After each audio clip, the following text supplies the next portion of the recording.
Dans le cadre de ces rencontres intitulées Classiques au détail à la librairie Ombre Blanche à Toulouse, Yves Le Pestipon proposait lundi 18 septembre 2023 un commentaire du conte Grivois et Anvers de Jean de La Fontaine, Le Tableau, inspiré de l'Arétin, auteur italien licencieux et issu des Nouveaux Contes, publiés en 1674. Bonne écoute.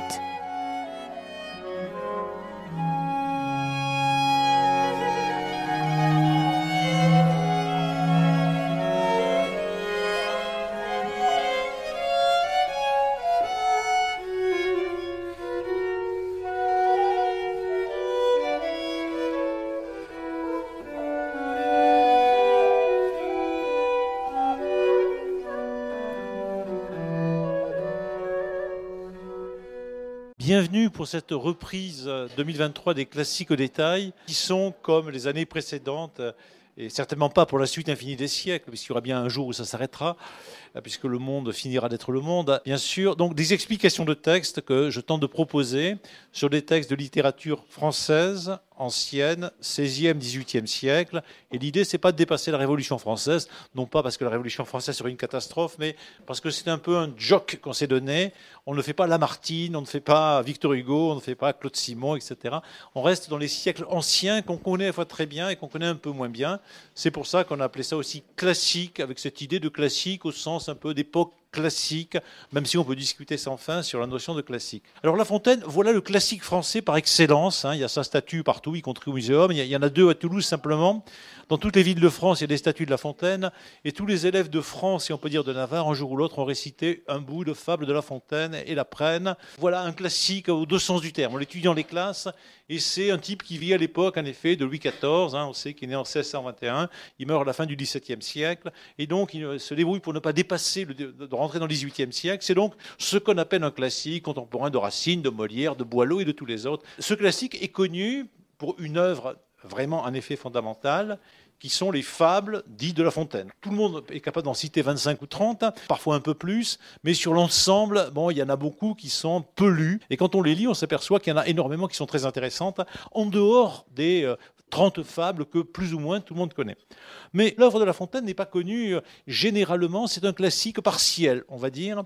Très peu de gens ont lu Les Amours de Psyché Cupidon, encore moins ont lu le poème de la captivité de Saint-Malc, très peu de gens ont lu le magnifique poème qui s'appelle le poème du Quinquina, et beaucoup de gens ont parlé, vaguement entendu parler des contes de La Fontaine, parfois un léger sourire entre mains, voilà. On se souvient vaguement pour les littéraires que le vicomte de Valmont, excusez-moi, quand il va voir des dames pour passer un moment agréable avec elles, pour se calmer un peu, pour ne pas, on va dire, éjaculer trop vite, c'est ça, devant les dames, commence par faire une opération juste avant en se tapant les contes de La Fontaine.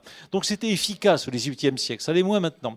Et donc ces fameux contes de La Fontaine, dans cette ambiance libertine, évidemment ne sont pas étudiés dans les classes. On en parle, parfois quelques cancres doués vont les lire par-dessus le manteau, ils sont d'ailleurs parfois un petit peu déçus.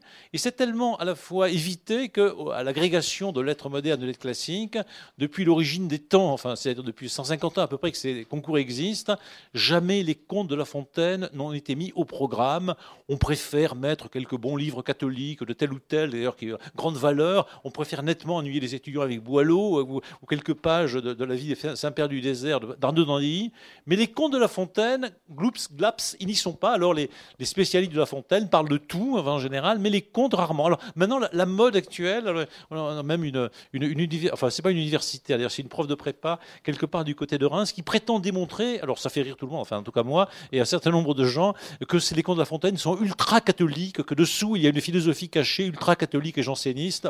Bon, voilà, non certainement pas. Et donc c'est une œuvre à la fois dont on parle d'un auteur, un des 5 ou 6 auteurs les plus célèbres de la littérature française, et c'est une œuvre qu'on trouve très facilement en bibliothèque de la Pléiade, en livre folio, en collection de poche, sur Internet, etc., mais qui est extrêmement peu lue.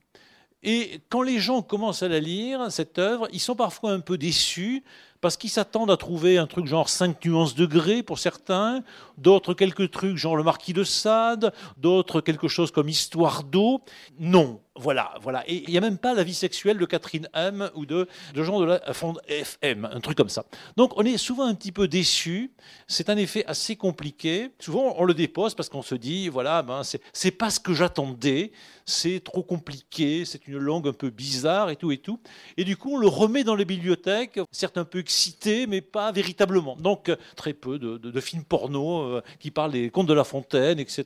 Voilà. Solers, Lélie, effectivement on en parle. Sur le haut de la clos, beaucoup, très à la mode du XVIIIe siècle. Puis après, d'un côté, une sorte de voile pudique, et puis en même temps, pas un auteur révolutionnaire pour les gens qui, disons, dans les années 60-70, au moment de la libération sexuelle, se sont plongés à l'intérieur des contes de La Fontaine. Il y a cependant quelques critiques littéraires qui travaillent dessus et qui montrent l'intérêt, en particulier féministe, des contes de La Fontaine. Il y a des jeunes femmes très savantes, comme Tiphaine Roland, qui est la fille de l'amiral qui commande l'armée française en ce moment, et qui s'intéresse beaucoup aux contes de La Fontaine, et qui travaille, elle, sérieusement, elle ne prétend pas démontrer que c'est des contes plus ou moins cathos, elle travaille vraiment dessus, Tiphaine, sur ces contes, et montrer effectivement l'intérêt et la valeur de cela. Alors, ces contes de La Fontaine, ça a déjà fait scandale au XVIIe siècle, tranquillement. La Fontaine a eu plusieurs vies. C'est connu, il a écrit les fables de La Fontaine, et on aime bien le représenter. C'est un peu ce qu'a fait Sébastien Langlois au Jardin des Plantes, entouré d'animaux, avec une perruque vaguement style Louis XIV sur la tête. Donc c'est une certaine vie. Bon, il s'intéressait aux animaux, maître des eaux ferreux. Cette ville, il a guère mené. Une autre vie est représentée, une espèce d'intellectuel qui passe ses journées dans les bibliothèques, des choses de ce genre. Ça, les universitaires aiment bien cette image-là, parce qu'effectivement, quand on lit La Fontaine, on s'aperçoit qu'il a beaucoup lu. Une autre vie a été un petit peu à la mode à un moment, c'est La Fontaine opposant Louis XIV.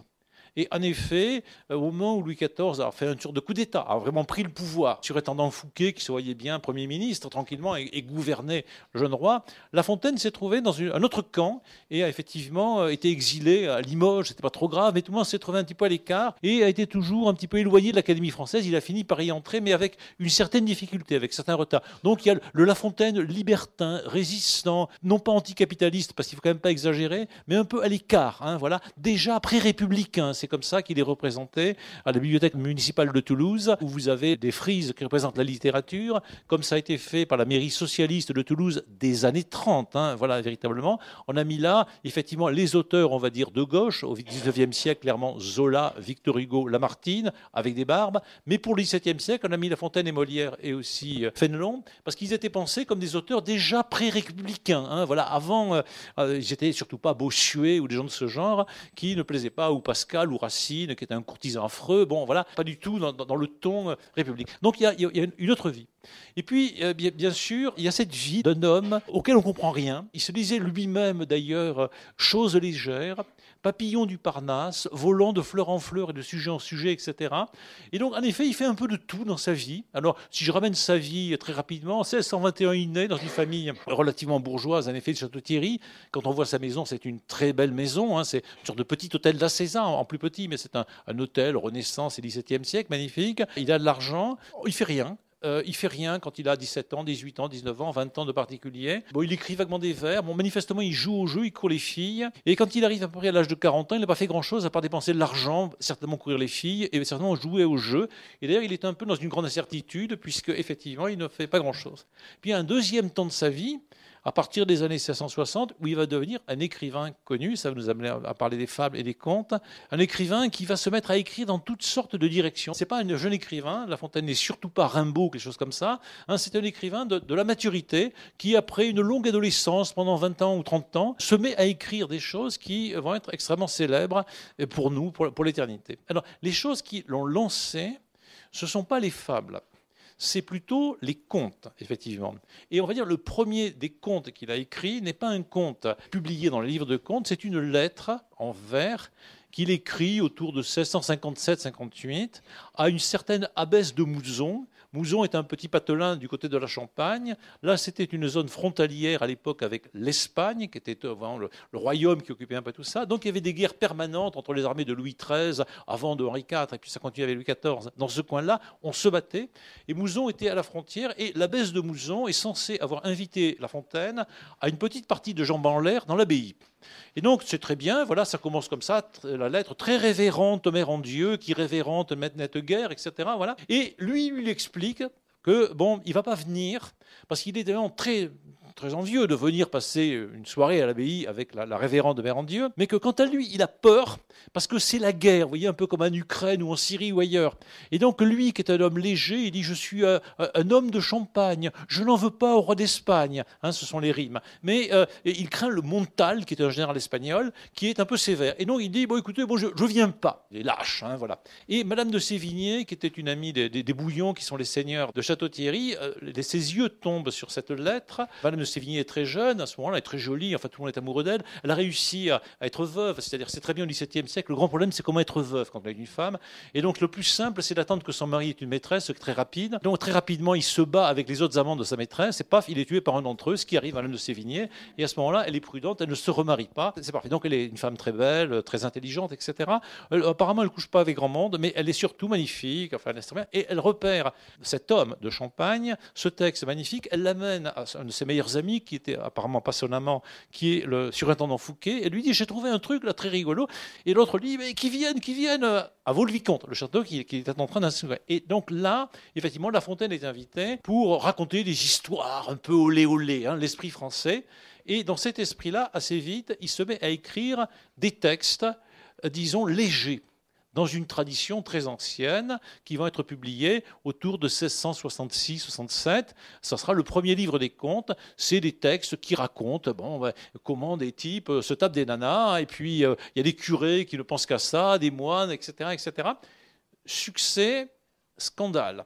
C'est publié chez Barbin, qui est un éditeur audacieux de l'époque, un peu l'équivalent de ce qu'aurait pu être Actes Sud à un moment, les éditions de minuit. Vous savez, ces éditeurs qui se lancent à un moment. Donc, celui-là repère qu'il y a un auteur qui va faire du bruit, et hop, il publie ça fait du bruit, évidemment, un peu de scandale, vous comprenez, enfin tout ça, voilà.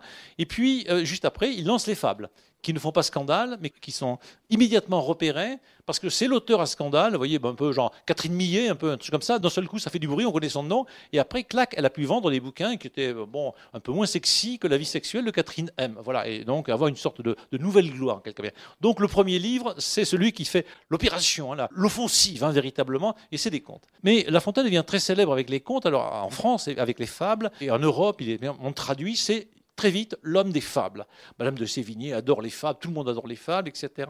On repère tout de suite que là, quelque part, il est beaucoup plus fort encore que dans les contes, que c'est beaucoup plus intéressant. Bon, la cigale et la fourmi, etc., que les histoires. Mais La Fontaine continue à publier des recueils de contes. Un deuxième recueil de contes, un troisième recueil de contes, donc au fur et à mesure des années. Donc chaque fois, il y a 15-20 contes un peu gros-dériolesques. Et puis, l'ambiance change un peu dans les années 1670, après qu'il a publié, quant à lui, Les Amours de Psyché et Cupidon, parce que Louis XIV commence à devenir un tout petit peu plus vieux. Vous savez, au début, voilà, c'était un Jones, hein, tout simplement. Alors, il n'y avait pas une moto et des petites nanas, mais c'était vraiment ça. Hein, voilà. C'était le cheval, la chasse, la danse. Et à partir de 1670, ça devient un peu plus sérieux. Ça devient de plus en plus sérieux. Il y a eu l'affaire Tartuffe au début, l'affaire Don Juan, en fait, une série d'affaires. Bon, l'ambiance commence un petit peu à changer. Et La Fontaine est un peu de l'époque antérieure. Et donc, il est de plus en plus difficile de publier de la littérature légère. Alors, à l'époque de Louis XIII, hein, si vous avez l'occasion de vous plonger dans les livres qui s'appellent Le Parnasse satirique, etc., enfin, on va dire c'est du cul à donf. Hein, voilà, c'est vraiment absolument pornographique, les textes d'un certain nombre d'auteurs. Bon, là, on a honte hein, presque d'avoir ces vers, ces alexandrins qui sont extrêmement audacieux. C'était l'époque. Avec l'époque de Louis XIV, ça va changer de plus en plus, mais La Fontaine est un homme qui est né en 1621, c'est-à-dire que c'est un homme qui a sa jeunesse à l'époque de la Fronde, où les textes écrits contre Mazarin sont beaucoup plus ordurier infiniment que Harakiri. Hein. Enfin, voilà, c'est ce niveau-là, on va dire. C'est pas le Canard enchaîné, hein, ça y va. Hein. Quand on raconte les histoires de fesses entre la reine et Mazarin, c'est Harakiri au maximum. Hein. Voilà, ça y va vraiment. Donc on n'a pas peur, hein, on n'a pas peur de raconter des histoires, hein, voilà, comme ça. Mais avec l'époque de Louis XIV, il y a une remise en ordre progressive, de plus en plus forte. Et La Fontaine appartient à cette génération précédente et il aime la liberté, véritablement. Et donc, il va tenter un coup assez extraordinaire en 1674, alors qu'il est très célèbre, hein, les fables, voilà, qu'il a des ambitions pour l'Académie française, évidemment, qu'il a même publié un poème religieux qui s'appelle Le poème de la captivité de Saint-Malc, qu'il est ami avec les jansénistes. Enfin, vraiment, c'est un homme qui a vraiment une base hein, littéraire. il ose sortir un truc qui s'appelle Les Nouveaux Contes. Alors, Les Nouveaux Contes, c'est publié en 1674, c'est publié en ce qui maintenant est la Belgique, à Mons, et très rapidement, c'est interdit. Donc le lieutenant de police qui s'appelle Larénie, à ce moment-là, qui est le type qui tient un peu les choses, après un scandale total, à la tête du scandale, il y a un personnage qui s'appelle Furetière. Furetière, c'est celui qui va écrire ensuite un dictionnaire, qui est le grand ennemi de La Fontaine, et qui va être lui-même chassé de l'Académie française, parce qu'il va écrire un dictionnaire plus vite que l'Académie française. Ils sont toujours lents, vous savez, les académiciens, j'en suis un, on est très très lent, voilà. Et Furetière va plus vite pour vendre son dictionnaire. C'est un salopard, hein, vraiment. Mais il est très bon, il est très très bon.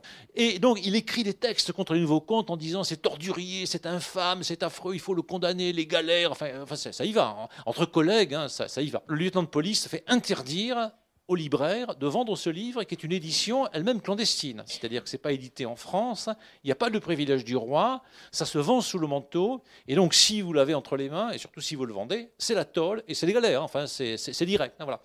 Donc, pour La Fontaine, c'est pas évident. C'est pas évident, mais il est malin, il a des relations. Alors, dans ce livre-là, il va beaucoup plus loin que dans les autres, avec alors, un maximum d'histoires de religieuses qui ne pensent qu'à ça, de moines qui ne pensent qu'à ça, enfin, etc., etc. Et le dernier des contes qu'il a dedans s'appelle Le Tableau. On va le regarder. Et c'est une imitation. Les contes de La Fontaine sont généralement tirés d'Arioste, de Boccace, du Tasse, de conteurs médiévaux divers et variés, même de Marie de France. Mais au XVIIe siècle, s'il y a un auteur vraiment scandaleux, et bon, les gens scandaleux, c'est les Italiens. Bon, c'est toujours comme ça. L'Italie, c'est le pays du sexe. Enfin, voilà. Berlusconi, regardez. Enfin, voilà. La Cicciolina, enfin, tout ça. Voilà. Donc, c'est là-bas. Et pour là-bas, c'était comme ça. Hein, voilà. C'était cette idée-là. En Italie, les gens baisent et s'assassinent. Hein, voilà. C'est comme ça. C'est des empoisonneurs. Enfin, c'est voilà. On raconte sans arrêt ça. Et parmi les auteurs italiens, comme Boccace et les autres, dont on ne le connaît pas, hein, bien sûr, c'est un autre univers, il y en a un qui est pire que tous, mais qui est mieux que tous, c'est l'Arétin. Alors, l'Arétin, c'est un auteur absolument pornographique à certains égards. Tout le monde a dans sa bibliothèque à l'époque, surtout ceux qui sont prudents, mais enfin, ils l'ont quand même dessous, les postures de l'Arétin. Alors, donc, c'est une série de sonnets luxurieux qui sont évidemment illustrés avec des dessins extrêmement techniques. Moi qui suis abonné à Playboy, à lui, etc. Bon, enfin, ça, je peux les lire en classe préparatoire avec les universitaires, aucun problème. Mais les postures de l'Arétin, je suis obligé de les cacher parce que là, vraiment, bon, c'est technique, hein, c'est très technique. Hein, voilà, bon. On est vraiment là dans la pornographie, mais aussi dans la technique. Hein, voilà. Si vous voulez avoir du plaisir, les hommes, les femmes, faites comme ça, comme ça, comme ça, comme ça. Et donc, il y a un livre très célèbre qui, en français, a pour titre, on va dire, Les raisonnements, les qui est un dialogue absolument extraordinaire entre plusieurs femmes. La femme centrale s'appelle Pippa. Alors Pippa, bon les pipes évidemment, mais c'est aussi, bon en italien c'est pareil, mais c'est aussi, alors aucun rapport avec la Pippa de la robe du mariage de Charles II, etc. Voilà, mais c'est un peu pareil quand même. Alors Pippa est jeune et un certain nombre de femmes sont autour. Qu'est-ce qu'on va faire avec une jeune femme? Qu'est-ce qu'on doit lui conseiller? Pour les femmes, il y a 3 vies possibles. Femme au foyer, on va dire maintenant, se marier, hein, voyez, pas travailler, hein. Devenir religieuse ou devenir pute. Bon. Donc il y a 3 possibilités, c'est simple, hein, il y a 3 possibilités, mais si on se met, disons, dans la bourgeoisie de l'époque de l'Arétin, l'Arétin est né en 1492, hein. Il y a la découverte de l'Amérique, cette année-là, en 1492, la fin de Grenade et l'Arétin. L'Arétin, c'est ce qu'il y a de mieux, hein, voilà. Et il meurt en 1556, 1556, c'est le moment où on construit l'hôtel d'Acézat, c'est la première pierre qui est posée, hein, pierre d'Acézat, voilà. C'est ce qu'on appelle la Renaissance. Et donc, 3 possibilités pour la Pippa, ça s'appelle comme ça, voilà, c'est magnifique, ou pute, ou femme mariée, ou religieuse. Évidemment, il faut qu'elle devienne pute, parce que c'est ce qu'il y a de plus moral. Je vais expliquer un peu la logique de l'Arétin, parce que ça fait rentrer dans les contes de La Fontaine. Si vous devenez, mesdames, une femme mariée, vous serez contrainte à mentir. Malheureusement, parce que vous n'aurez qu'une envie, c'est de tromper votre mari, qui est d'ailleurs un crétin. Et d'ailleurs, vous aurez raison, mais c'est comme ça, vous allez le tromper. Bon, voilà. Bon. Et si vous ne le trompez pas en réalité, bon, fantasme, etc. Donc, ça sera très immoral. Si vous êtes religieuse, alors c'est encore pire. Parce que là, bon, alors vous pensez qu'à ça, bien sûr, voilà. Et donc, vous montez, en plus à Dieu, c'est encore pire. Hein. Tandis que si vous êtes pute, bah, c'est clair, hein, c'est bien, là, il y a de l'argent, du sexe, etc. Là, on ne ment pas, c'est clair. Hein. Enfin, je vous vends mon corps, c'est clair et net, c'est très bien. Voilà. Simplement, pour être pute, c'est pas évident. Parce qu'il y a du métier. Et donc, il y a des techniques. Et oui, on ne baisse pas n'importe comment, quoi. Voilà. Donc, il faut apprendre la grammaire, la syntaxe, le solfège. Il faut aussi savoir faire payer les mecs et pas tomber amoureuse, etc. Donc, ce livre qui s'appelle Les raisonnements, les ragionamenti, c'est l'exposé de toutes les techniques pour réussir à donner du plaisir à des mecs pour avoir du fric. Hein. C'est assez simple. Et donc, ça discute. Bon, il y a Et donc là-dedans, vous avez tous les détails. Voilà, c'est pas la peine d'aller sur Internet. Vous allez l'Arétin, le site Gallica, la Bibliothèque nationale de France. C'est mieux, c'est mieux. Vous avez la version en italien et en français. Il faut renoncer au site porno. Il faut lire l'Arétin. C'est beaucoup mieux. Et en plus, on lit un peu l'italien, on lit la littérature, etc. Et donc ça, ce paquet de textes. Eh bien non, tout le monde le lit, évidemment, ça circule sous le manteau, tout le monde a ça, Montaigne a ça, tout le monde a ça, bien sûr. La Fontaine a ça dans sa poche, tout le monde a ça, Louis XIV a ça dans ça, tout le monde a ça. Voilà. Évidemment, comme aujourd'hui, un type clique sur Internet tout en regardant Le Monde, voilà, il regarde surtout les sites, voilà, etc. Tout le monde, voilà, bien sûr. Mais à l'époque, c'était l'Arétin, il n'y avait pas Internet, voilà, c'était comme ça, et c'est des textes magnifiques, c'est des textes extrêmement puissants de réflexion sur ce que c'est qu'un homme, qu'une femme, le corps, etc. Titien a peint 3 fois l'Arétin. C'est un grand bonhomme. Il y a 3 portraits de l'Arétin faits par Titien. C'est un grand personnage qui finit par mourir. Évidemment, quand on choisit pour mourir une belle ville, c'est Venise. L'Arétin qui est né à Arezzo, vous savez, la petite ville du centre d'Italie, où il y a les magnifiques tableaux, enfin les fresques de la Francesca, Giotto, etc. Il est là où il faut. Donc c'est là qu'il y a Saint François d'Assise qui exorcise les démons. C'est un magnifique fresque qui est à Assise et qui est une fresque de Giotto. Il meurt évidemment à Venise parce que Venise c'est le centre du monde, c'est le centre de la beauté. Et donc c'est un grand intellectuel. C'est pas Brigitte Lahaie, quoi. Enfin voilà, c'est pas le même niveau tout à fait. Voilà. Il aurait sûrement beaucoup aimé Brigitte Lahaie. Enfin j'imagine. On est dans un autre espace intellectuel et moral. Alors La Fontaine évidemment, qui a imité Boccace, qui a imité Le Tasse, qui a imité Larios, etc. Enfin, tous ces auteurs-là, qui a fait des contes avec ça. Il y en a un qui reste à faire, c'est l'Arétin. Et dans l'Arétin, donc, ces textes, il va prendre un extrait d'un des premiers dialogues de l'Arétin. Donc, alors là, c'est pareil, on raconte des histoires de fesses pour discuter de savoir quelle leçon on va donner à Pippa. Pippa, elle a intérêt à savoir ce qui se passe vraiment, comment ça se passe. Alors, on raconte en gros l'histoire suivante. Il y a un tableau qui, alors, on va revenir sur cette notion de tableau. Sur ce tableau est représentée une chaise. Alors, ceux qui aiment bien Giscard comme moi savent bien l'importance de la chaise de Giscard. Mais là, c'est une chaise sur laquelle il y a un type à poil qui est une espèce de gros lourdeau, un pitot, on dit en traduction, voilà, un gros lourdeau, une espèce de valet de ferme qui est là. Et puis, il y a 3 religieuses qui sont dessus, qui veulent se taper le type, qui veulent monter sur le timon. C'est la traduction que donne La Fontaine, voilà. Et puis, comme elles sont 3 dessus, la chaise, voilà, ça casse. Voilà. Donc, blague, c'est mauvais goût, il faut dire, voilà. Alors, on raconte, peut-être c'est vrai, que l'Arétin est mort à la fin d'un repas où un type lui a raconté une histoire de cul tellement rigolote qu'il a éclaté de rire, il est mort. Voilà, c'est comme ça. C'est peut-être pas vrai, c'est pas mal comme mort. Enfin. Donc, La Fontaine a un matériau.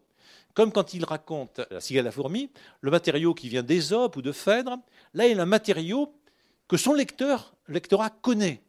Dire tous les gens qui sont potentiellement les lecteurs de La Fontaine, Madame de Sévigné et tous ces gens-là, ils ont l'Arétin dans la poche. Voilà, c'est vraiment le truc que tout le monde a dans la poche, connaît ou se l'est raconté. Et donc cette histoire de chaise avec les 3 religieuses dessus, c'est une bonne blague qui est bien connue. Il est possible d'en faire effectivement des récits, on va dire absolument obscènes ou autre chose. Et La Fontaine se dit, moi je veux faire quelque chose qui soit parfaitement l'histoire, mais tout de même je suis en 1674, je suis un grand écrivain, je vis sous le règne de Louis XIV, etc. Je n'ai pas envie de me retrouver nécessairement aux galères, quelque chose comme ça. Donc je sais qu'il y a une censure, il y a des interdits précis. Je suis prêt à défier la censure. Et d'ailleurs, il va rencontrer la censure. Son texte va être effectivement censuré. Mais je vais jouer sur le point où on peut encore dire, tout en ne disant pas. Et en posant la question suivante, pourquoi vous avez envie de lire ce genre de texte ou de voir ce genre d'images tout en ne voulant pas les dire. Donc on est tous un peu dans cette contradiction quelque part. Moi le premier. On a tous envie de regarder des sites porno, et puis en même temps il y a toujours un endroit où on se dit non, il ne faut pas. C'est pas bien. Voilà, les enfants, moi, l'église, le pape, enfin je ne sais pas quoi, enfin voilà, un truc comme ça. Donc il y a une sorte de clivage entre les deux. Et on se dit, il y a une grande différence entre l'érotisme et la pornographie, des choses comme ça. Mais quand même, s'il n'y a pas la pornographie, il n'y a pas l'érotisme. Enfin, voilà. Donc c'est un point, on va dire, critique. En prenant le mot critique au sens étymologique, c'est-à-dire krinein, ça veut dire séparer, diviser. Le point critique, c'est le point où brusquement ça change. Vous savez, le point critique, quand l'eau commence à bouillir, d'accord, elle est chaude, et puis commence à y avoir 2-3 petites bulles, et soudain, pouf, ça devient de la vapeur. Donc le point critique, c'est quand on passe d'un état à un autre. De l'état ici, on va dire, d'un texte à peu près moral, à quelque chose qui est soudain scandaleux. Donc il y a un point où c'est une chose et en même temps une autre chose. Et c'est vraiment ce qui intéresse La Fontaine, c'est ce point là où quelque chose se décide, se transforme. Et alors ça joue avec évidemment la question de la représentation et du tableau. Alors tout le monde a vu un jour ou l'autre le tableau qui s'appelle L'origine du monde de Courbet. Ce tableau de Courbet a été entre les mains d'un tas de gens, dont de Lacan. Et ce tableau représente un sexe de femme. Maintenant, on sait de quelle femme il s'agit, mais enfin, peu importe. Et ce tableau était à la fois obscène, à bien des égards, parfaitement réaliste, précis, technique, enfin voilà. Mais il était présenté traditionnellement avec un rideau devant. Donc c'est un tableau qu'on voit et qu'on ne voit pas. On va dire comme beaucoup de tableaux religieux. Rembrandt en a représenté un comme ça, où vous avez donc un rideau, et sous le rideau, on va voir la Vierge Marie, une scène sacrée. Et Rembrandt a même fait un tableau où vous avez le tableau qui contient le rideau, et sous le rideau, vous avez effectivement la Vierge Marie, etc. Enfin, tout ce que vous voulez. Donc cette idée de voiler, ne pas voiler, peut être à la fois, disons, sexuelle ou sacrale, peu importe. Marc-Alain Ouaknin, qui est un rabbin intellectuel que je connais très bien, explique qu'il y a une formulation juive qui dit que Dieu est comme une paire de seins de femmes, donc deux qui ballottent, enfin, des seins beaux, voilà, mais qui sont voilés plus ou moins, donc qu'on voit et qu'on ne voit pas, qu'on devine, voilà, qui nous attirent, ce qui éveille notre désir, de les toucher, de les embrasser, enfin, de faire quelque chose avec. Mais en même temps, on est un petit peu mis à l'écart. C'est aussi ce que fait l'artiste contemporain Christo, vous savez, qui emballe un pont, et donc parce que le pont neuf est emballé, soudain, quelque part, on le voit moins, mais quelque part, on le voit mieux. Donc c'est cette idée, il y a quelque chose qui se joue dans l'art, qui nous dit, l'artiste, c'est quelqu'un qui va nous montrer, par exemple, ceci est une pipe, je ne sais pas une allusion à pipa, mais le tableau de Magritte, mais en même temps, ceci n'est pas une pipe. Donc, je vous montre en ne vous montrant pas. Je vous cache ce qui est à voir. Mais en même temps, c'est dans ce geste même de cacher que je fais apparaître véritablement la chose. Et donc, le tableau, on sait bien que c'est quelque chose qui est de l'ordre de la représentation, mais sur lequel il y a débat. Alors, vous savez qu'en théologie, depuis longtemps, il y a un débat entre les iconoclastes et on va dire les iconophiles. Les iconoclastes, c'est ceux qui, dans l'Empire byzantin, se disent c'est vraiment scandaleux de représenter non pas le sexe, là, alors c'est pire que ça, mais Dieu même, lui-même. Parce qu'en effet, toute représentation est dangereuse, parce que, évidemment, toute représentation nous attire considérablement. Bon, si je représente Dieu avec une belle barbe, je le trouve sympa ou pas sympa, la Vierge Marie, je la trouve désirable ou pas, etc. Mais j'oublie qu'il s'agit de Dieu, pour me dire c'est un type sympa ou pas sympa, ou la Vierge elle est super jolie, etc. Donc la peinture m'éloigne de ce qui est essentiel pour m'amener vers la beauté de la Vierge, de sa femme qui est représentée là, ou la beauté ou la manque de beauté de Dieu. C'est pour ça que donc les iconoclastes cassent les représentations, ou que l'islam en général se méfie des représentations, parce que la représentation éveille notre désir, notre libido, et nous donne en réalité une idée fausse de ce dont il doit être question quand il s'agit de religion. La représentation est une chose assez dangereuse, attirante et autre. Mais il y a une autre forme de représentation que celle du tableau, qui est celle du récit.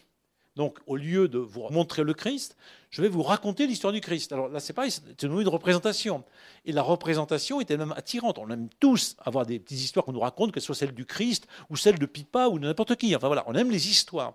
Mais ces histoires sont toujours un peu séduisantes et menteuses, et elles nous les éloignent, quelque manière, de la vérité, tout en nous séduisant. Et pourtant, effectivement, c'est intéressant. Et donc, une des questions qui se pose, c'est est-ce qu'une représentation par l'image est en quelque sorte plus dangereuse que par le récit? Est-ce que, par exemple, un film porno, c'est plus dangereux qu'un récit porno? Est-ce qu'une représentation divine est plus dangereuse qu'un récit sur la divinité? Vous voyez, je mets les deux sur le même plan, parce que ça se joue sur les mêmes questions. Et La Fontaine est parfaitement au courant de ça. Et donc, bien entendu, la question de la représentation, elle est au centre de ce que c'est que nous appelons la morale, en général. Quel est le statut qu'on donne aux images? On le voit dans nos sociétés, bien entendu. Est-ce qu'on a le droit de montrer telle ou telle image? De guerre, de sexe, de ceci ou de cela? Est-ce que tout le monde peut être exposé à toutes les images? Est-ce qu'on ne doit pas retenir les images? Est-ce que les images ne sont pas un piège général? Mais c'est pareil pour les récits, bien entendu.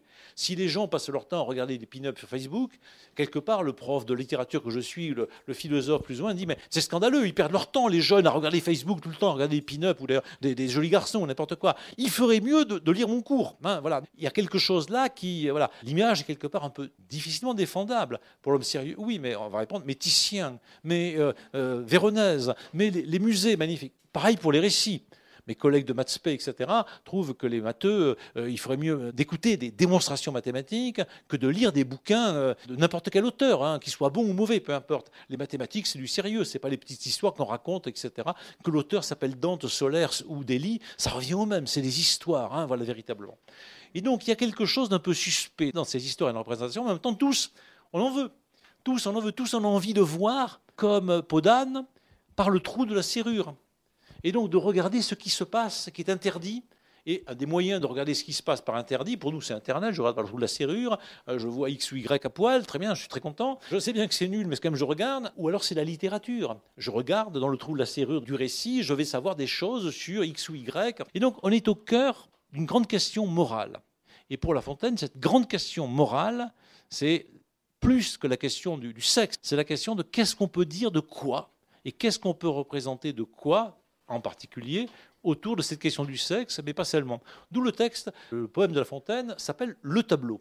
Alors, évidemment, le tableau, ça fait 500 vers, donc on ne va pas le lire en entier. J'ai juste choisi de prendre le début, donc la Captatio Benevolentiane, où La Fontaine, en bon théoricien, mais en amuseur, pose la question de savoir est-ce que j'ai le droit de faire ce que vous avez envie que je fasse ?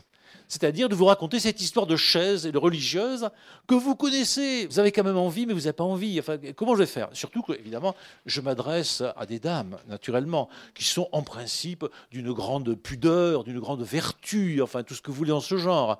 J'en crois pas un mot, bien entendu, hein, bien sûr. Les femmes sont toutes, bon, voilà, elles ne pensent qu'à ça, elles aussi, comme nous. Voilà, ça fonctionne comme ça chez La Fontaine.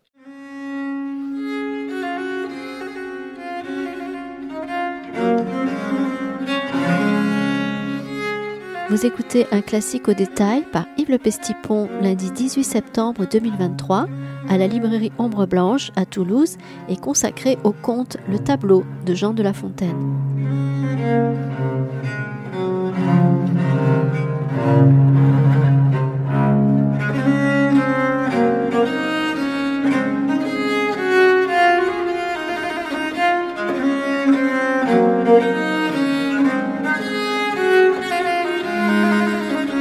Le tableau. On m'engage à compter d'une manière honnête le sujet d'un de ces tableaux sur lesquels on met des rideaux. Il me faut tirer de ma tête nombre de traits nouveaux, piquants et délicats, qui disent et ne disent pas, et qui soient entendus sans note. Des Agnès, même les plus sottes. Ce n'est pas coucher gros. Ces extrêmes Agnès sont oiseaux qu'on ne vit jamais. Toute matrone sage, à ce que dit Catulle, regarde volontiers le gigantesque don fait aux fruits de Vénus par la main de Junon. À ce plaisant objet, si quelqu'une recule, cette calcul dissimule. Ce principe posé, pourquoi plus de scrupules? Pourquoi moins de licence aux oreilles qu'aux yeux? Puisqu'on le veut ainsi, je ferai de mon mieux. Nul trait à découvert n'auront ici de place. Tout y sera voilé, mais de gaze. Et si bien que je crois qu'on n'en perdra rien. Qui pense finement et s'exprime avec grâce fait tout passer, car tout passe. Je l'ai 100 fois éprouvé.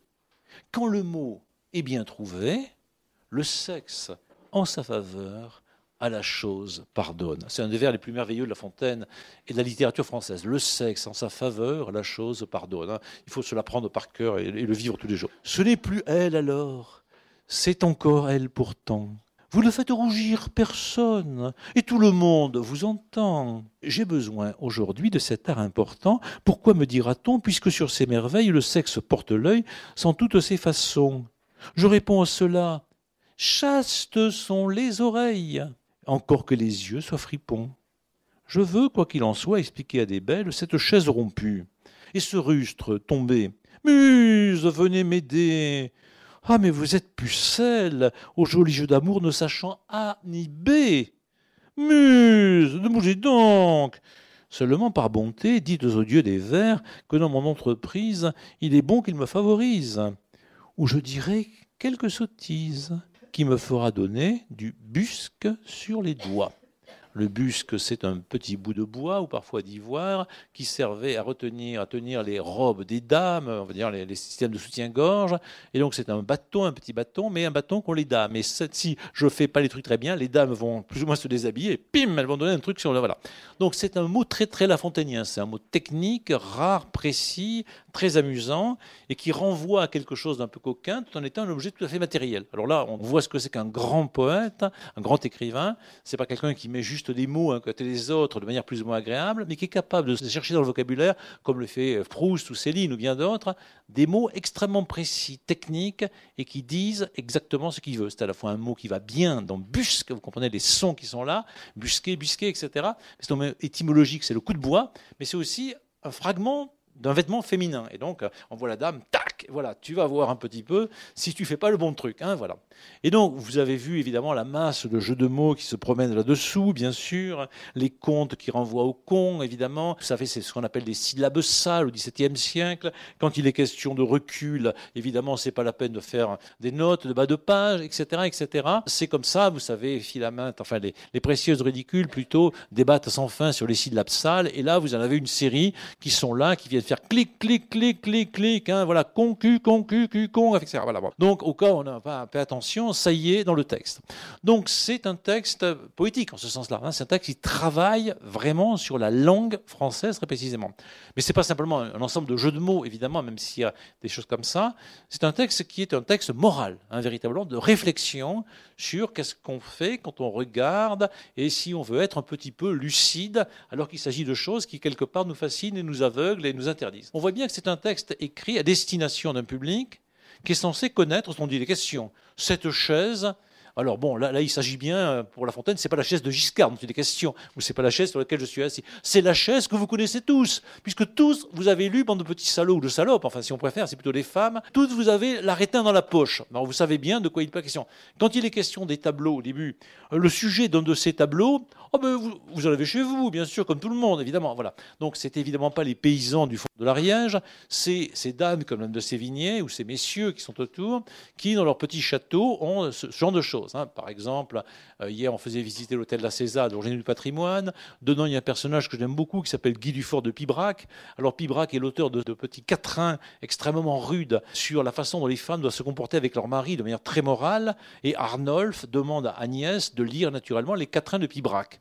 Mais si vous avez l'occasion un jour du patrimoine d'aller au château de Pibrac, de monter dans la tour où était le petit bureau de monsieur de Pibrac, Guy Dufort de Pibrac, dans tout son bureau, il y avait uniquement des représentations des métamorphoses d'Ovide, c'est-à-dire toujours une femme à poil avec Jupiter qui une fois est la nuée, une fois est un cygne, etc.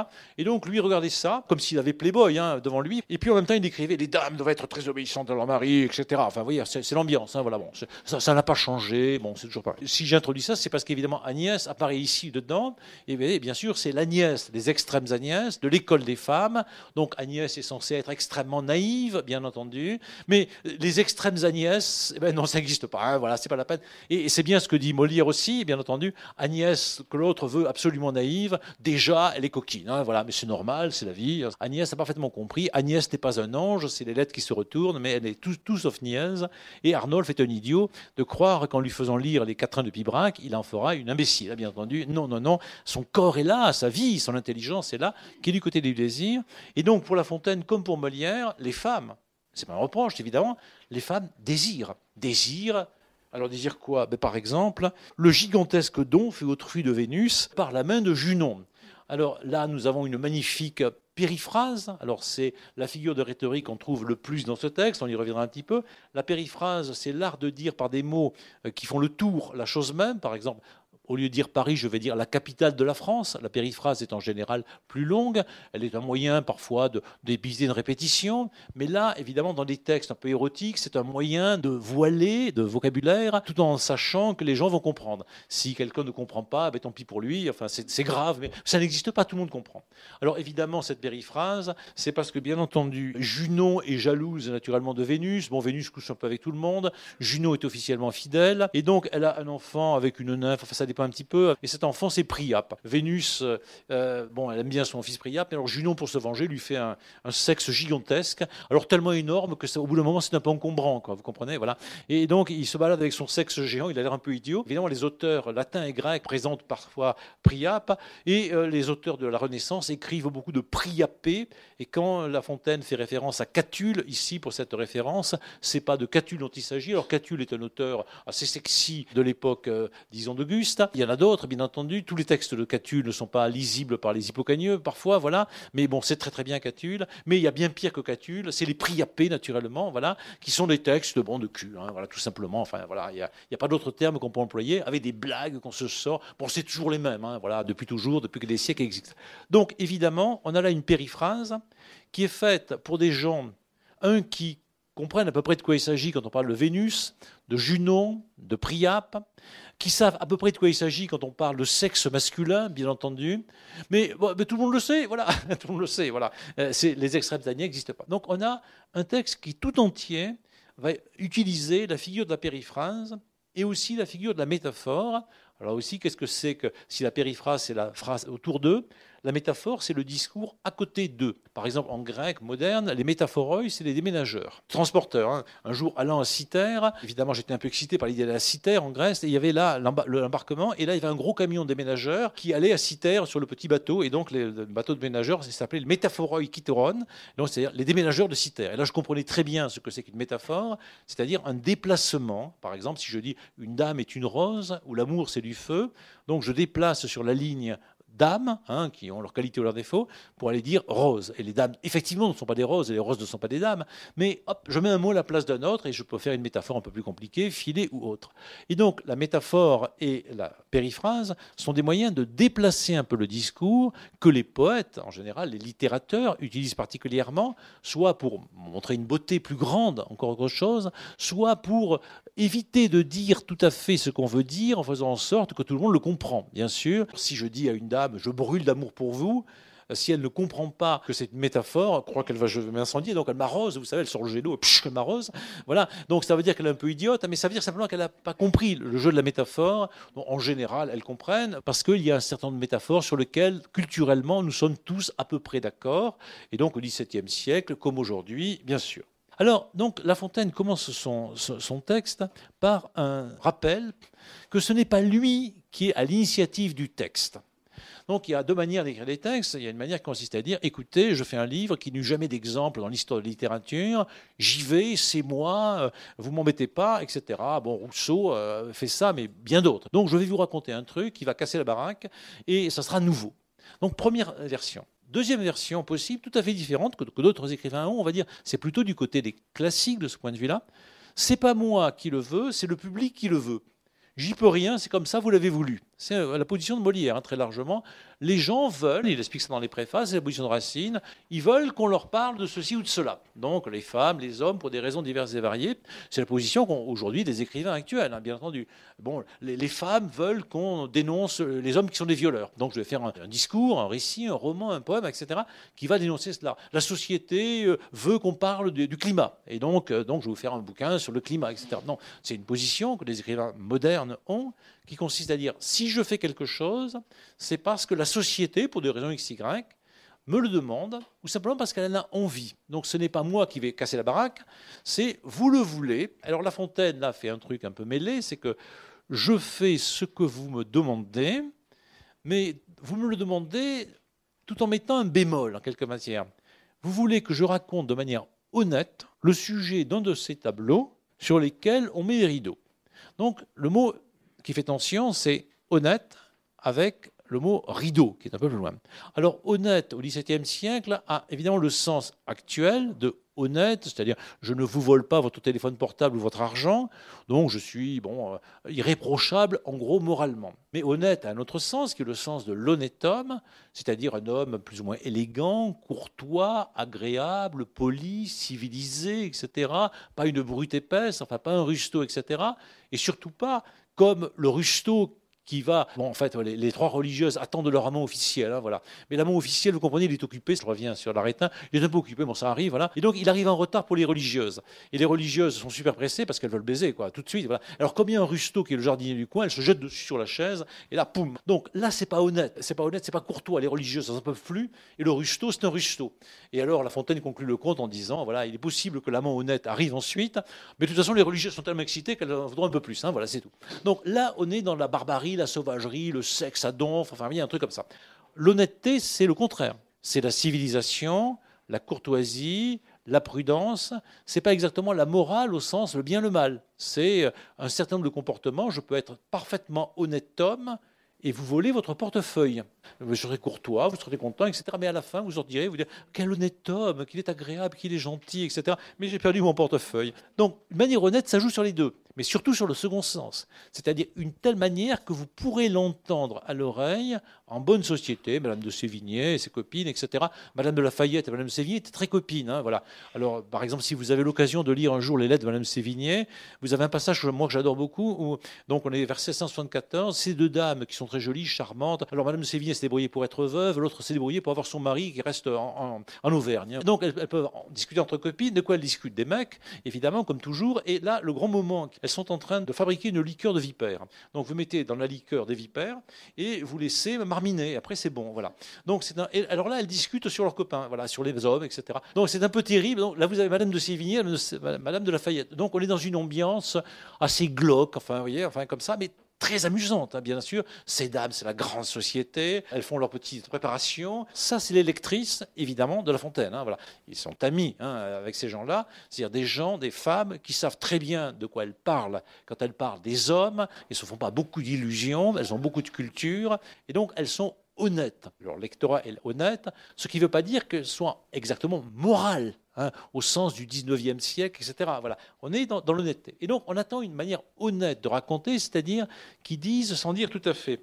Et ce qu'on va raconter, c'est le sujet d'un de ces tableaux sur lesquels on met des rideaux. Nouvelle périphrase.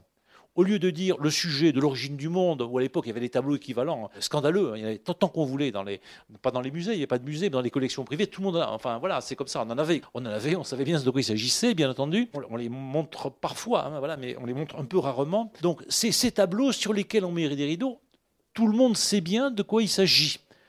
C'est ou bien des tableaux religieux, mais là on a un peu un doute que ce soit ça, ou bien autre chose. Et donc le plaisir du lecteur ou de la lectrice, encore mieux, du lecteur qui lit, qui est un homme, en faisant comme si il était une lectrice. Vous voyez, par exemple, j'ai passé beaucoup d'années de ma vie à lire principalement Voici, Gala, trucs comme ça. Jeune et jolie, c'est vraiment bon, voilà, les lectures essentielles. Donc, j'écrivais même un petit peu des fois pour des journaux comme ça. Et donc, Jeune et jolie, un des grands plaisirs, pour les hommes en tout cas, ou Jalouse, enfin toutes ces revues dans ce genre, sont censées être écrites pour les femmes. Évidemment, c'est les hommes qui les lisent.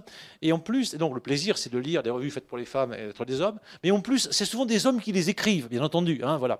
C'est-à-dire, effectivement, c'est souvent des normaliens de mes copains ou moi qui écrivons les articles en disant que nous appelons Vanessa ou Elena ou n'importe quoi, et qui sont lus par nos copains qui eux-mêmes lisent ça en se disant Vanessa, avant là, etc. Voilà. Donc c'est complètement dingue. Voilà. Et évidemment, c'est pareil au XVIIe siècle. C'est-à-dire que le lecteur du texte est officiellement une lectrice, mais ce n'est pas toujours une lectrice qui le lit. C'est parfois un homme, voilà, qui donc, vous voyez, vous savez, les thèmes des transgenres, hein, etc. Il n'est pas si certain qu'on soit un homme complètement ou qu'on soit une femme complètement. Moi, je suis plus ou moins un homme, mais quand même, bon, voilà. Et puis, dans la salle, il y a des dames qui peut-être, enfin, etc. Voilà. Et tous, on rêve un peu d'être de l'autre côté, voilà. Et dans la littérature, je peux devenir un peu femme, un peu homme, évidemment un peu renard, un peu cigale, enfin ça dépend, voilà, des choses comme ça. Et donc là, je suis dans une position de l'entre-deux. On s'adresse à moi en supposant évidemment que je sais ce dont on parle, tout en n'en parlant pas, en supposant que je suis une femme, alors que bien sûr, il y a une chance que je sois un homme. Mais je peux être une femme et désirer plus ou moins quelque part dans ma tête être un homme, bien entendu. Donc les rôles ne sont pas si clairs que ça, tant pis, tant mieux. On est tous un peu cigales, on est tous un peu fourmis. Enfin voilà, c'est ces points sur lesquels La Fontaine est. Hein, quand on dit que les grands classiques séparent les choses très clairement, c'est pas vrai pour Racine, c'est pas vrai pour La Fontaine. C'est plus compliqué que ça. Il montre clairement que c'est compliqué. Hein. Et donc, il me faut donc tirer de ma tête nombre de traits nouveaux. Donc tirer les traits, voilà la chose. Les traits, donc, c'est les astuces, les manières de parler, les effets plus ou moins brillants. Ils soient nouveaux parce qu'effectivement, dans la littérature, on n'a pas trop fait ça. Voilà. Il y a eu des textes très chrétiens, très prudents. Il y a eu aussi des textes très pornographiques, on va dire. C'est pas ça que je veux faire. Je veux faire ni ça, ni ça. Donc il faut que j'invente quelque chose. J'ai un défi d'écriture. Alors c'est le défi intéressant pour un écrivain, voilà, que se donne par exemple Flaubert plus tard. Je dois écrire l'histoire d'une femme un peu nulle, qui tombe amoureuse de type un peu nul, plus super nul, et je dois, avec cette histoire un peu nulle, bonne femme qui se suicide pour des types un peu nuls, quelque part en Normandie, faire un grand roman. Donc comment écrire un texte extraordinaire avec une histoire un peu nul. Donc il faut que Flaubert invente quelque chose. C'est un défi d'écrivain, véritablement. Comment faire un texte qui soit plaisant, délicieux, honnête, avec une matière aussi vulgaire, voilà, que l'histoire qui vient de l'Arétin. Voilà. Et donc il va falloir que j'invente, donc être poète de ce moment-là, trouver du nouveau. Piquant et délicat, donc voilà, les traits vont piquer, ils vont amuser, etc. Ils sont délicats, évidemment, c'est surtout pas vulgaire, qui disent et ne disent pas. Et donc c'est peut-être le petit mot « et » sur lequel se joue tout le conte. Ça dit et ça ne dit pas. C'est visible et c'est invisible. C'est l'un et l'autre. C'est une chose et son contraire. On va dire c'est une sorte d'oxymore. Pour employer un mot un peu cuistre, vous savez, l'oxymore, c'est quand on associe deux réalités contradictoires, le clair et l'obscur, le doux et l'amer. Mais ce n'est pas une antithèse, c'est l'un va avec l'autre. Dans l'oxymore, il y avait une professeure de linguistique que j'avais qui disait l'oxymore, c'est la résolution paradisiaque des contraires. C'est-à-dire, au lieu d'avoir simplement l'opposition, il y a d'un côté le noir, d'un côté le blanc, on trouve un endroit où c'est à la fois le noir et le blanc, le doux et l'amer, le visible et l'invisible, le dit et le pas dit. Et donc, c'est quelque chose de paradisiaque. En effet, de ce point de vue, les contraires sont résolus. Vous n'allez pas voir l'histoire, mais vous allez la voir. Et vous n'allez donc pas la voir, et vous allez la voir. Enfin, vous voyez, ça s'en va et ça revient. Vous voyez, pour parler un peu comme Claude François. Qui disent et ne disent pas, et qui soient entendus sans notes. Alors, les notes de bas de page, depuis très longtemps, c'est des bouquins d'universitaires, de cuistres, etc., de types comme moi, qui mettons à la bas de la page des notes, évidemment, pour expliquer. Ça pèse des tonnes, c'est ennuyeux. Enfin, c'est très bien dans les livres universitaires, évidemment. Mais bon, c'est pas ce qu'aiment les gens honnêtes, c'est-à-dire les gens dans les salons, bien entendu. Encore aujourd'hui, vous imaginez, si un universitaire arrive, il s'appelle Brichot dans les romans de Proust, il fait suer tout le monde. Voilà, c'est toujours comme ça. Et bon, qui sont entendus des Agnès, même les plus chottes. Alors là, c'est encore une figure. Vous savez, quand on dit un Don Juan, un Christ, un Berlusconi, enfin ce que vous voulez, ça s'appelle donc une antonomase. Donc effectivement, on prend un nom bien connu de l'époque, bien entendu, et on en fait voilà, un Hercule, etc., voilà, un Macron, enfin vous faites ce que vous voulez, avec des époques de différents âges, etc., une Marilyn Monroe, enfin voilà, etc. À ce moment-là, on est en 1674, ça fait 13 ans, je crois, que est sortie la pièce L'École des femmes, en 1661, si je me souviens bien, et donc c'est un truc que tout le public connaît, tout le public qui est visé, c'est-à-dire le public cultivé de l'époque, le public qui tourne autour de Paris pour l'essentiel, ou dans les grandes villes de province comme Toulouse ou Lyon ou autres, bien sûr. Et donc pour tous ces gens, Agnès, c'est parfaitement connu.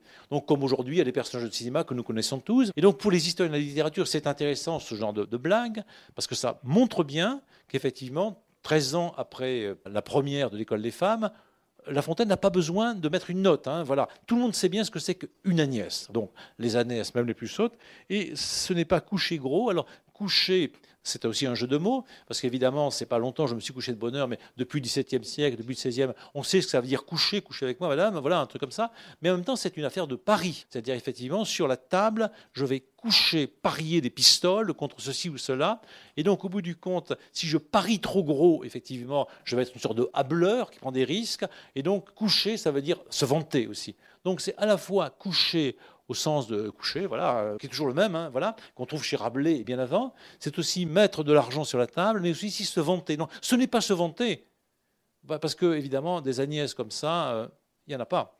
Toutes les Agnès, effectivement, même les plus sottes, savent très bien de quoi il s'agit. Les extrêmes Agnès sont oiseaux qu'on ne vit jamais, même dans la pièce de Molière, il n'y en a pas. Et donc, on le sait, enfin, c'est une prise de position, il n'y a pas de femmes ignorantes. Bien entendu, toutes savent de quoi il s'agit quand on parle de ces tableaux cachés, etc. Tant pis, tant mieux. Voilà le point de vue de La Fontaine.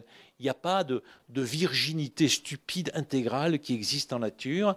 Et donc, il s'agit peut-être simplement, dans certains cas, de donner de l'esprit aux filles quand elles ont été mal éduquées, super mal éduquées. Mais bon, la nature peut y aller. La Fontaine est un épicurien. Il pense que nous sommes des corps désirants, autant les hommes que les femmes, qu'il n'y a pas de discussion, nous avons un désir, une sexualité, etc. C'est comme ça, chez les hommes comme chez les femmes. Avec cette égalité. Il n'y a pas du tout l'idée que les femmes sont inférieures, rien du tout. Les femmes s'intéressent au sexe, comme les hommes, bien sûr. Toute matrone sage, et donc les matrones, vous savez, c'est des mères de famille sérieuses, etc. Il y a un texte de La Fontaine, mais qui vient de l'Antiquité, qui s'appelle « La matrone des Fins », à ce que dit Catulle. Donc là, on est dans une sorte de référence. Dans La Fontaine, c'est bien qu'elle est fausse. Il lit parfaitement le latin, il connaît très bien Catulle, mais il ne peut pas quand même mettre que c'est les priapés. parce que les Priapés, c'est un peu, d'accord, voilà. Catulle, c'est un chemin vers Virgile et Horace, hein, c'est à peu près moral, on peut en parler en cagne, voilà. On peut en parler dans un salon, bien sûr. Et puis ça permet d'avoir la rime un peu plus loin, avec recul, avec dissimule, enfin, vous voyez, enfin, c'est bien, Catulle, il y a cul dedans, enfin, voilà, hein, voilà. Et donc, on se prépare, voilà. C'est comme ça la littérature du XVIIe siècle, de La Fontaine, et puis de gens comme ça. Et donc, regarde volontiers le gigantesque don. Et là, évidemment, vous avez le tout petit mot gigantesque de don qui est là, bien sûr, à la fin du vers. Et puis avant, mais gigantesque, voilà, c'est énorme. Et bon, elle le regarde volontiers, c'est-à-dire, oui, c'est pas mal. Bon, écoutez, c'est bien, ce gigantesque don. Et voilà. Donc, on a un vers merveilleux, hein, parce qu'il y a quelque chose d'assez neutre. On regarde volontiers, quelque chose qui est très beau, le don, hein, voilà, le don du Seigneur, le don de la grâce. Et puis au milieu, vous avez un mot latin qui semble venir de Rabelais, gigantesque. Périphrase, fait au fruit de Vénus, donc l'enfant de Vénus, par la main de Junon. Et alors là, vous avez une image absolument obscène, évidemment. Vous imaginez Junon en train de sculpter le bitos de l'autre. Hein. Donc c'est absolument scandaleux. Elle y travaille dur, voilà. Là, on est dans à la fois de la littérature, disons, classique, avec les auteurs grecs et romains, enfin tout ce que vous voulez, Catulle, la mythologie et compagnie. En même temps, évidemment, les images qui se construisent dans notre texte, si on doit le dessiner, ouf, quoi. Hein. Enfin voilà, bon, je quitte Ombre Blanche et voilà, on va au bar à côté. Hein, voilà. À ce plaisant objet, oui, en plus c'est agréable, c'est plaisant pour tout le monde. Si quelqu'une recule, bon voilà, cette quelqu'une dissimule. Donc c'est le thème du Tartuffe, bien entendu. Et Elmire, justement, qui regarde vraiment les choses, ou Dorine, quand elle dit je vous verrai nu du haut jusqu'en bas, que vous, toute votre chair ne me tenterait pas. Eh bien, elle suggère que s'il avait un beau truc, hein, voilà, s'il était un peu beau, hein, voilà, tout simplement, elle serait intéressée. Mais malheureusement, bon, voilà, lui non, hein, voilà, lui non, c'est Tartuffe avec le nez, le pif, Tartuffo, enfin tout ce que vous voulez. Donc, bien entendu, il n'y a pas de doute chez Molière comme chez La Fontaine, les femmes savent de quoi il s'agit. Et puis elles ont du désir et aussi des refus. Hein. Bien entendu, Tartuffe, non. Hein, Tartuffe, non, mais bon, Priape, peut-être. Ce principe posé. Donc, principe posé, on dirait comme chez Descartes, ou si vous voulez, chez Spinoza un peu plus tard. Donc, on pose ça comme une chose. Voilà. Le principe, c'est aussi le truc de Priape, hein, qui est juste avant. Il était posé. Donc, on l'a manipulé, puis non, on l'a posé. Hein, voilà le truc. Et c'est l'origine du monde. Hein, c'est le principe. Pourquoi plus de scrupules? Un scrupule, vous savez, c'est une petite pierre qu'on a dans la chaussure et qui vous gêne un petit peu. Et donc, on va supprimer effectivement ce scrupule. Pourquoi moins de licence aux oreilles qu'aux yeux? Alors, c'est toute la grande thématique qu'on a vue tout à l'heure des icônes, bien sûr. On est prêt à voir n'importe quoi, les femmes en particulier, mesdames, etc. Toutes sont prêtes à regarder, etc. Mais on est prêt à regarder n'importe quoi, et alors on ne pourrait pas en parler. Et voilà, alors c'est un débat qu'on a toujours un peu maintenant, hein, d'une manière ou d'une autre. Hein. Vous savez, ces affiches merveilleuses qu'on appelait les affiches Myriam. En 1981, il s'est passé deux choses. Une chose sans grande importance, l'élection de François Mitterrand. Et puis une chose vraiment importante, les affiches Myriam, dont on se souvient tous. Demain, j'enlève le haut, ensuite j'enlève le bas. Et donc tout le monde a vu ça, il n'y a pas eu grand scandale, etc. C'est visible, mais en parler précisément dans un cours de Cagne, dans un club d'amis, etc., c'est un peu gênant. Vous voyez, je me souviens au moment de mon départ à la retraite, à Fermat, j'avais juste dit un truc comme ça, que j'étais très heureux d'être à la retraite, enfin très malheureux plutôt, parce que c'était très agréable de faire des cours de Cagne, parce qu'il n'y avait que des jolies filles, etc. Ça fait un scandale, parce que j'aurais dû dire la laïcité que je défends, etc. Enfin, vous voyez, un truc comme ça, voilà. Ça passe très bien, voilà. Je crois que si j'avais fait un PowerPoint avec mes étudiantes, qui étaient toutes plus ou moins charmantes, ça n'aurait pas fait scandale. Vous voyez, la parole est plus dangereuse parfois que l'image. Hein, voilà. Évidemment, La Fontaine le sait bien. Quelque part, on a beaucoup plus sévi au XVIIe siècle contre les auteurs érotico-pornographiques que contre les textes. Assez souvent, d'ailleurs, les gens qui viennent du pays arabe, ils disent « Mais c'est quand même étrange, dans vos musées, on va au Louvre, il n'y a que des femmes à poil partout. Parfois des mecs aussi. Si vous allez au conseil municipal là, voir un Moudinque, voilà, la salle du conseil municipal, vous n'avez que des vaches, alors à poil, en effet, avec des gros tétons, mais vous avez surtout des femmes à poil. Et donc, imaginez, quoi, c'est quand même étrange.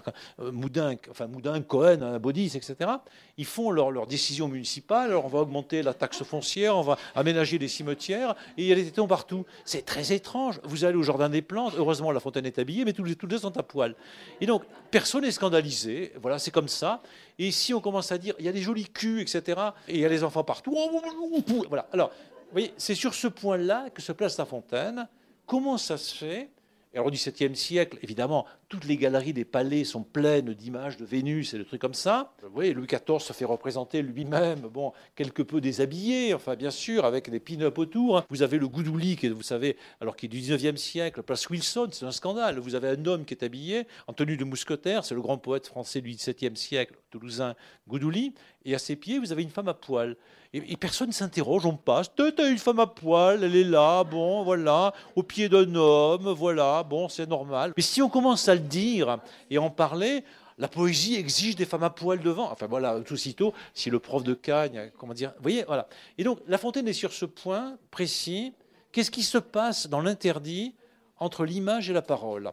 Qu'est-ce qui se passe? Pourquoi on peut faire des tableaux et plus difficilement des récits? Pourquoi la censure se dresse dès qu'on fait des contes un peu libertins comme il le fait?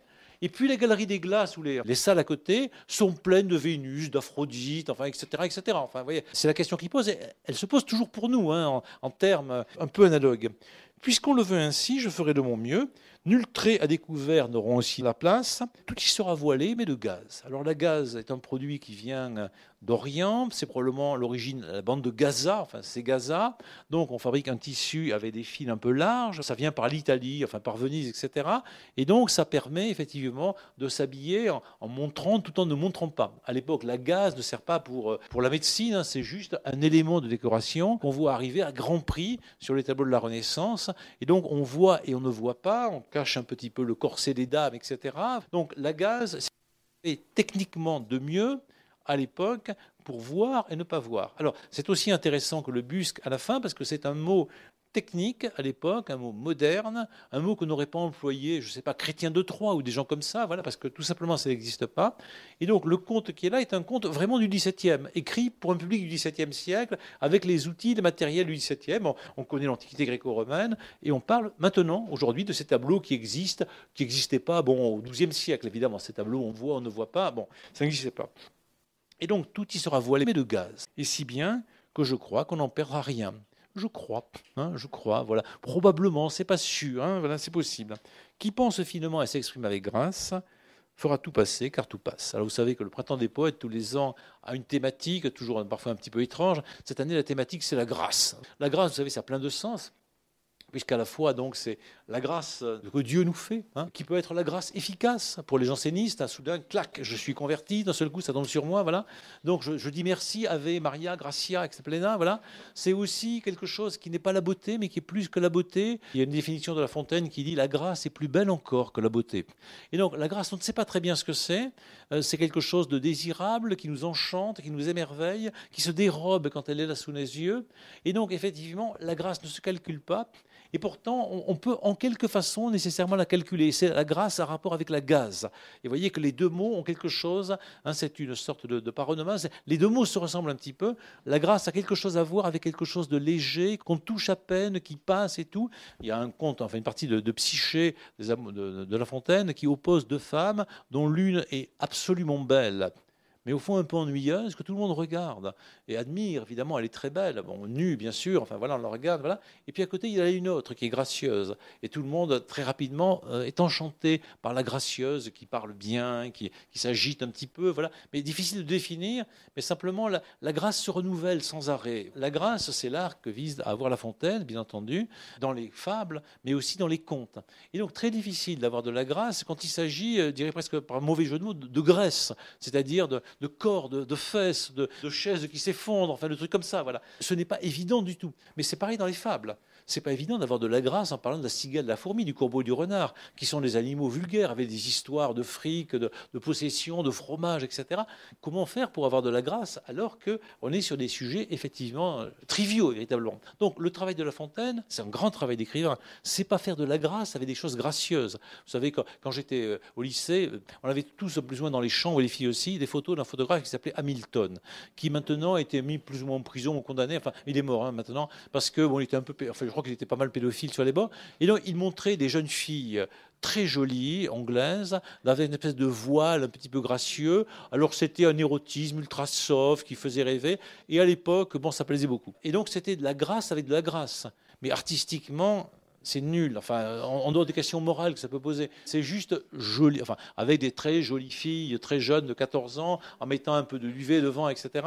On arrive à faire des photos qui, en effet, voilà. Mais ce que fait La Fontaine, c'est pas du tout ça. C'est, je vais vous raconter avec grâce les histoires de la cigale et de la fourmi. Avec grâce, une histoire d'une chaise qui se casse la gueule parce qu'il y a 3 religieuses dessus sur un rusteau.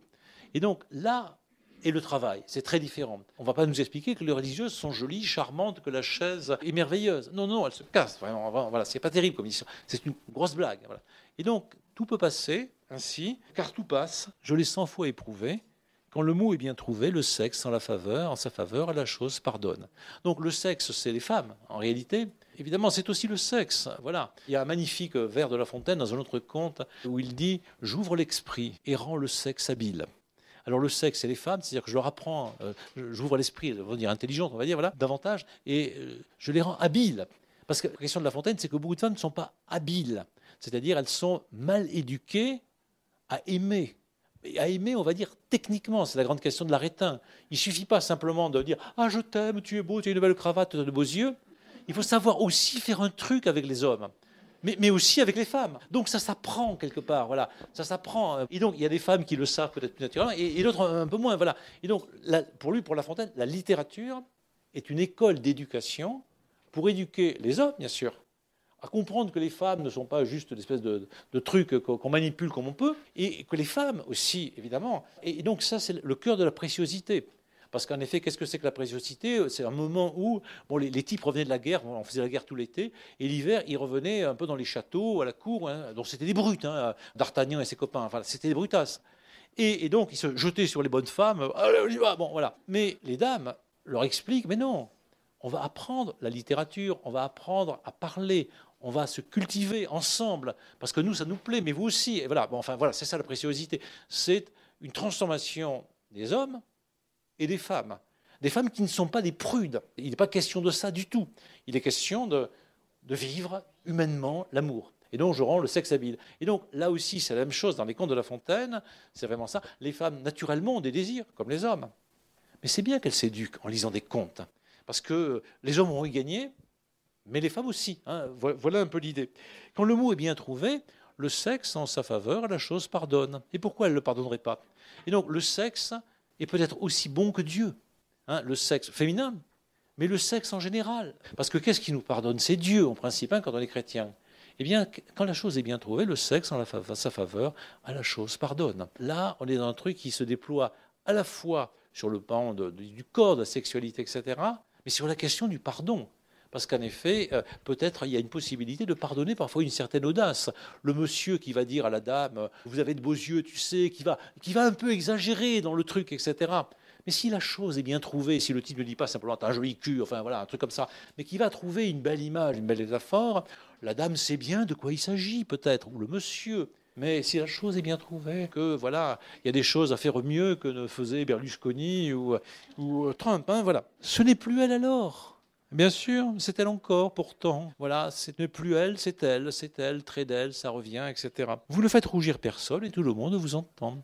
Et donc que c'est plaisant de parler d'amour avec des dames ou avec des messieurs, sans en parler, tout en parlant, en utilisant de la gaze, etc. Et on va dire c'est le cœur de la conversation française, de l'esprit français, tel que peut-être se définit entre le XVIe et le XVIIIe siècle.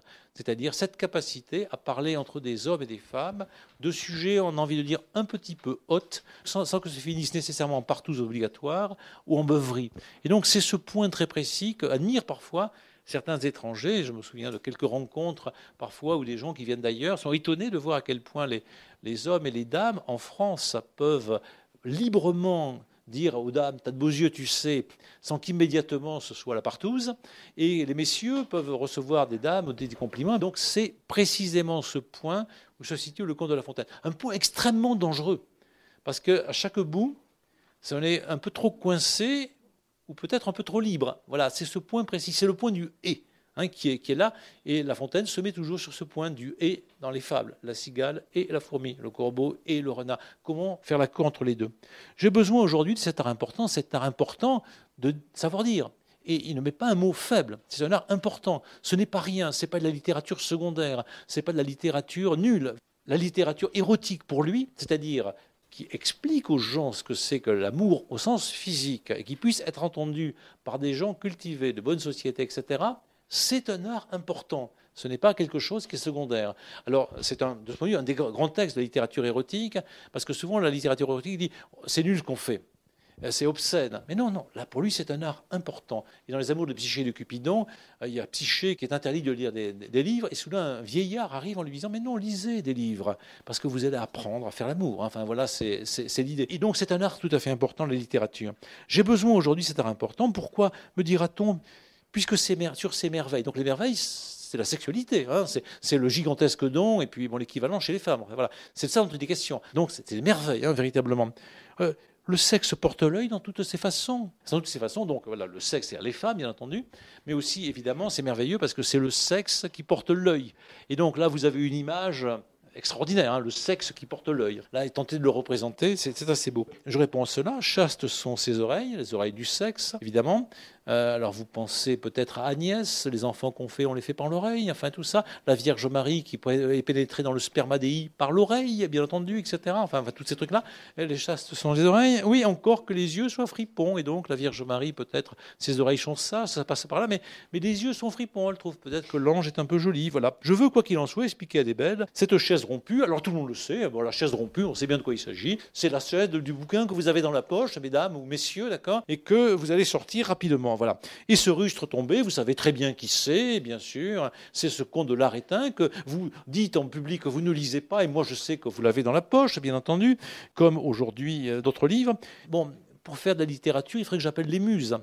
Comme Lucrèce au début du De Rerum Natura, ou tout grand poète. Muses, venez m'aider, etc. Apollon, enfin, etc. Problème, c'est que les muses ne sont pas terribles du point de vue de la sexualité. Elles ne savent rien, ni A ni B au joli jeu d'amour. Et donc, je ne vais pas m'aider par les muses, je vais demander au dieu des vers. Peut-être il y a une chance qu'il soit un peu meilleur que les muses, parce que lui, peut-être, il sait quelque chose du jeu d'amour, c'est-à-dire A ni B. Et vous voyez que c'est intéressant de voir qu'il y a A ni B, c'est-à-dire des mathématiques. Parce que l'époque classique, c'est Pierre de Fermat, c'est Pascal, c'est Descartes, c'est le grand moment où on invente l'écriture mathématique telle qu'on la pratique aujourd'hui. C'est-à-dire, enfin, pas encore tout à fait, mais avec des A et des B, des petits A et des petits B, etc. Et donc A et B, c'est une indication que La Fontaine a une idée de ce qui se fait dans la révolution mathématique, c'est-à-dire dans la révolution que constitue l'écriture mathématique au XVIIe siècle, avec Fermat, Descartes, Pascal et plein d'autres, et plein d'autres, plein d'autres. La Fontaine est un poète qui connaît le monde. Il connaît à la fois évidemment les femmes, les hommes, il connaît les animaux, les plantes, etc. Il a un peu voyagé dans la France, mais il connaît la science de son temps. Aussi bien la science physique, la médecine, quand il fait le poème du quinquennat, on voit très bien qu'il sait de quoi il parle, hein, véritablement. C'est pas un poète qui est, comment dire, dans la lune, hein, c'est pas Pierrot Lelue, etc. Et il connaît effectivement la science du temps. Ses amis sont des géographes, des historiens, des mathématiciens, des physiciens. Et le salon où il se rend, qui est sa protectrice, Madame la Sablière, c'est un salon de scientifiques. Les gens qui sont là, ses meilleurs amis s'appellent Bernier, qui est un grand géographe et un physicien qui est allé se balader un peu partout. C'est des gens qui savent de quoi ils parlent. Hein. Voilà, quand ils parlent de papillons, quand ils parlent de pays étrangers, et quand ils parlent de médecine et autres. Donc c'est quelqu'un qui, un peu comme Michel Serres aujourd'hui, a une culture scientifique. Et vous savez que le dernier livre de Michel Serres est un livre consacré à La Fontaine. Il meurt, et puis ensuite, c'est mon ami Jean-Charles Darmon qui a publié, qui a rassemblé les textes. Mais avant, un des plus grands livres de Michel Serres, que je vous conseille beaucoup de lire, qui s'appelle Le Parasite, est un livre sur La Fontaine. Michel Serres est un peu comme La Fontaine, c'est un épicurien chrétien. Ça ne veut pas dire un épicurien qui passe son temps au camp naturiste d'Agde, évidemment. Ce n'est pas du tout le sens là qui est donné. C'est un épicurien au sens qui connaît la vie, qui la pratique et qui l'aime, mais qui est un chrétien, c'est-à-dire qui met effectivement l'importance de la charité en particulier dans son cœur de pensée. Mais comme La Fontaine, c'est un type qui connaît la physique au sens de la phousis en général. Et donc, évidemment, si le dieu des vers vient m'aider, alors j'aurai peut-être chance d'éviter de dire quelques sottises, parce que si je dis quelques sottises, c'est-à-dire si je suis un peu trop de ce côté-là, c'est-à-dire trop de sexe, ou si ce n'est pas assez de sexe, je me ferai donner de la busque sur les doigts. C'est-à-dire l'instituteur qui est les dames me tapera d'un coup de doigt en sortant de son machin, le truc, et pam, aïe, aïe, aïe. Et là, on a une scène burlesque où on voit l'auteur un peu élégant, empoudré, si vous voulez, La Fontaine, qui paf, se reçoit un coup sur les doigts, un coup de busque qui est là. Et donc, on a une blague pour terminer, et donc un trait d'esprit, un de plus dans ce texte, et après, vous lirez tranquillement le reste du tableau, et vous regarderez l'Arétin, qui est encore mieux, hein, à bien des égards. Je vous conseille beaucoup de lire l'Arétin.